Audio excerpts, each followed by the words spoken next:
Let's talk about something that is costing single women more than they realize. Not just time, not just energy, but the version of themselves they could have been becoming while they were busy staying in something that was never going to give them what they needed. Here's what I see happen over and over again with smart, accomplished, self aware women. They meet a man, something feels right enough to explore, and then somewhere between the first conversation and the 6 month, they realize this is not it. But by then, the investment is real, the feelings are complicated, and walking away feels harder than it should have for something that never even had a real title. I call that dating fatigue. And it is one of the most common things I see in the women I work with. This deep bone level exhaustion from giving so much of themselves to situations that were never built to give them what they actually needed in return.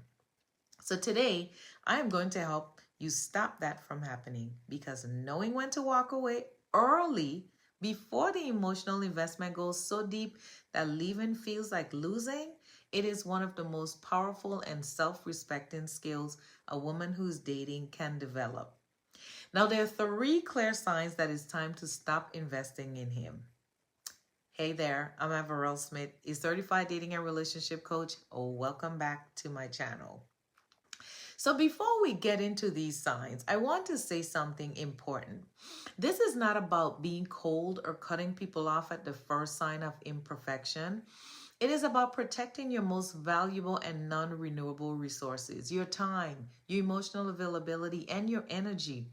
Because when you spend those things on the wrong situation, you're not just losing months or years, you are losing the clarity and the confidence you need to recognize and receive the right thing and person when he finally shows up. Sign number one, the attraction is not there and you're hoping it will eventually show up. So attraction matters, not in a shallow surface level kind of way, but in a real honest, this person draws something out of me kind of way. And that attraction has to be present for a romantic relationship to work long term. So when attraction is genuinely there, you naturally want to show up for that person. You bring your full self into the dynamic. But when the attraction is absent, when you are with someone because he's kind or consistent or checks boxes on paper, you cannot sustain showing up fully, no matter how hard you try. And eventually, that absence costs both of you. Now, here's the difference between attraction that has not had time to develop and attraction that is simply not present and probably not coming. I'm not saying walk away after the first date if the fireworks were not instant. What I am saying is this. If after genuine, honest, open-hearted time with someone, you still do not feel drawn to him in a way that makes you want to show up romantically, do not convince yourself that staying longer will change that. The women I have worked with who have stayed in situations without attraction did not eventually find it.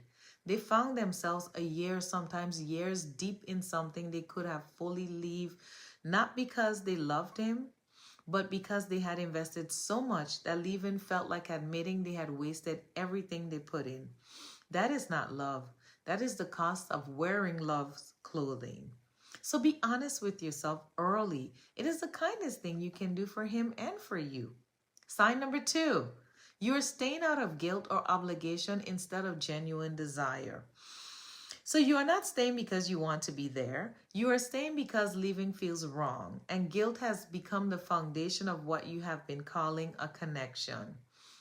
So guilt shows up in ways that are not always obvious.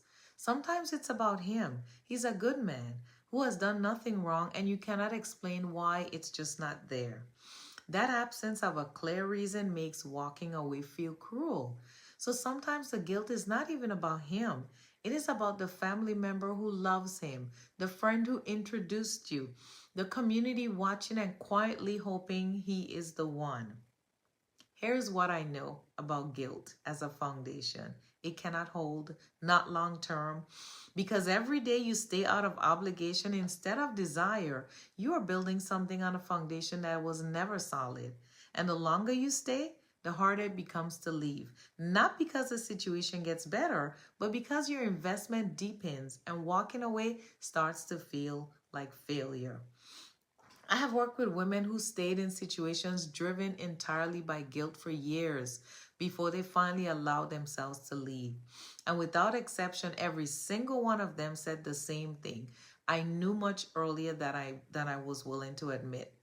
Guilt is not a good enough reason to stay. You're not responsible for managing his feelings about your decision or anyone else's feelings. You are responsible for being honest with yourself and with him about whether this is something you are genuinely choosing or something you are staying in because leaving feels too complicated. Choose yourself, even when it's uncomfortable. A woman who dates from a place of genuine desire will outperform the woman who dates from a place of guilt. Sign number 3, you are not aligned on the things that actually matter. Now, this one should be the most obvious, but it consistently gets rationalized and explained away longer than either of the first two. You do not want the same things, and you are staying anyway because you believe that time and patience and your presence will eventually change what he's already told you clearly. Now, let me be direct. When a man tells you that he wants, or what he wants, or what he does not want, believe him. Not the version filtered through hope, not the interpretation that leaves room for him to change his mind, his actual words, his actual position. He said he was not looking for a relationship right now. You stayed because you believe you believe right now that was not permanent. He said he didn't want children. You stayed because you believe he would feel differently with the right woman. He said he was not sure about marriage again. You stayed because you believe love would change his mind. Sometimes people do change. I am not telling you that never happens. But you cannot build your romantic strategy around the possibility of changing a man's stated position. Because for every woman who waited long enough for a man to change his mind and got what she hoped for, there are 10 more who waited just as long, gave just as much, and ended up exactly where he told them they would be on the very first day. He was honest with them. Receive what people tell you.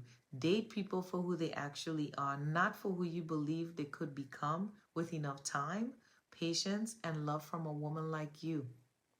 When the things that matter to you are not aligned, that is not a compatibility problem you can love your way out of. That is a sign. Receive it, make your decision, and move accordingly with grace and with clarity. Here's what I want to leave you with. Walking away early before the investment gets too deep, before leaving feels impossible, is not giving up. It is not being too picky. It is not failing to give something a real chance. It is the most powerful and self-respecting thing a woman in the dating process can do. Because when you protect your time, your energy, and your emotional availability from situations that were never going to produce what you actually need, you are not closing yourself off to love. You are preserving yourself for it. And you as the chooser, you don't stay out of guilt. You don't invest in the absence of real attraction. You don't build romantic strategy around the hope that a man will eventually become someone he has not already told you he is. You see clearly, you decide honestly, and you move with grace, with dignity, and with the full confidence of a woman who knows her time and her heart are worth protecting. Now, if you want a space to practice this with real support and real accountability, I would love for you to join us inside Date Like a Duchess. That's my community. The link is right below this video. Come introduce yourself and tell us where you are in your dating journey. I will see you inside.